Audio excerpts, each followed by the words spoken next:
আসসালামু আলাইকুম, কেমন আছেন সবাই? আশা করি সবাই ভালো আছেন। আলহামদুলিল্লাহ আমি ভালো আছি। ভিডিওটা শুরু করে দিলাম রাতের বেলা থেকে। রাতের বেলা আমার মেয়েটা বায়না করলো যে একটা পুডিং বানাবে।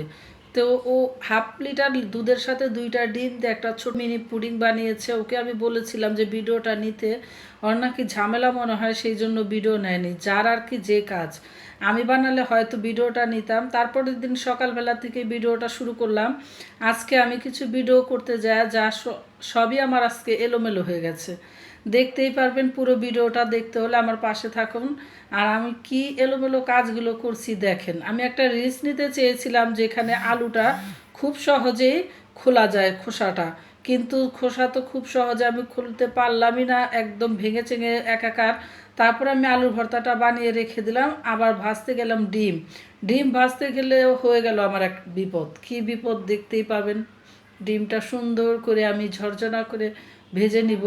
আমি ঝাঁকানাকা করে সুন্দর করে লাড়াচাড়া করে ডিমটা ভাজার জন্য প্রস্তুতি নিচ্ছি। ঠিক তখনই চুলাতে বসিয়ে দেওয়ার পর দেখেন কি ঘটলো। এইদিকে আমি চুলাই জ্বালাইনি, তো কি আর করার, পরবর্তীতে চুলা জ্বালিয়ে ডিমটা ভেজে নিলাম। বিকেলে একটা দাওয়াত আছে, দাওয়াতটা করেছে আমার ভাসুরের মেয়ে।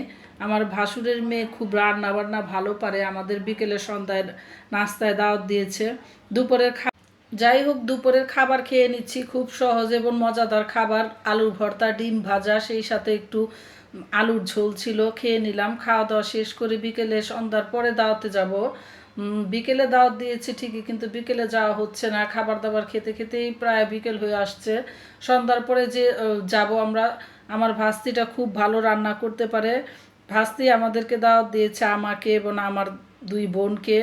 আমাদের 3 বোনকে দাওয়াত দিয়েছে, সেই সাথে ছিল আমার বোনের যা। আমরা খাবার দাবার শুরু করতে যেহেতু আরেক কাহিনী এখানে।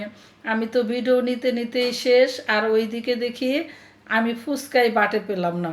তারপর যাই হোক, একটা ফুচকা মুখে নিয়েছি, নিয়ে তারপর ভিডিওগুলো করতে গেলাম। যার আর কি যে কাজ। আমার বোনের যা আবার কি করছে দেখেন। ছেলে খায়নি বলে তার শর্মাটাও ব্যাগে নিয়ে নিল। এই নিয়েও আমরা হাসতে হাসতে শেষ। যাই হোক, খাবার দাবার খুবই মজা হয়েছিল। এখানে নিজে হাতে কেক তৈরি করেছিল আমার ভাসুরের মেয়ে, আবার খুব সুন্দর কেক বানাতে পারে। আমাদের জন্য এই সুন্দর কেকটা বানিয়েছিল, নিজে হাতে চিকেন শর্মা বানিয়েছিল। খাবার দাবারটি খুবই ভালো ছিল। আমার ভাসুরের মেয়ে রেখা, তোমাকে অসংখ্য ধন্যবাদ। সবাই ভালো থাকবেন, সুস্থ থাকবেন। আল্লাহ হাফেজ।